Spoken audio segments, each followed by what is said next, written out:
Hello viewers, ఈ వీడియోలో kidney రాళ్లను కరిగించే డైట్ గురించి తెలుసుకుందాము. రాజ్మా ఇవి కిడ్నీ రాళ్లను కరిగిస్తాయి. రాజ్మాలో ఫైబర్ ఎక్కువగా ఉంటుంది. యాపిల్ సైడర్ వెనగర్లో ఉండే సిట్రిక్ యాసిడ్ కిడ్నీ స్టోన్స్ని కరిగించేందుకు సహాయపడుతుంది.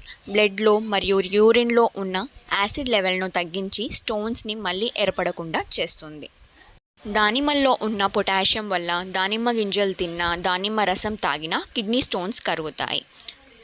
తులసిలో ఉన్న డిటాక్సిఫైయింగ్ ఎఫెక్ట్స్ కిడ్నీను శుభ్రపరిచి కిడ్నీలోని రాళ్లను కరిగేలా చేస్తాయి. లెమన్లో ఉన్న సిట్రేట్ వల్ల కొత్త రాళ్ళు ఏర్పడకుండా ఉంటాయి. కిడ్నీలో ఆల్రెడీ ఉన్న రాళ్ళు కరిగిపోతాయి. వాటర్ మిలన్లో ఉన్న పొటాషియం యూరిన్లోని యాసిడ్ లెవెల్ను కంట్రోల్ చేస్తుంది. ఎండు ఖర్జూరాలను రాత్రంతా నీటిలో నానబెట్టి పొద్దునే తినడం వల్ల కూడా కిడ్నీలో రాళ్ళు కరిగిపోతాయి.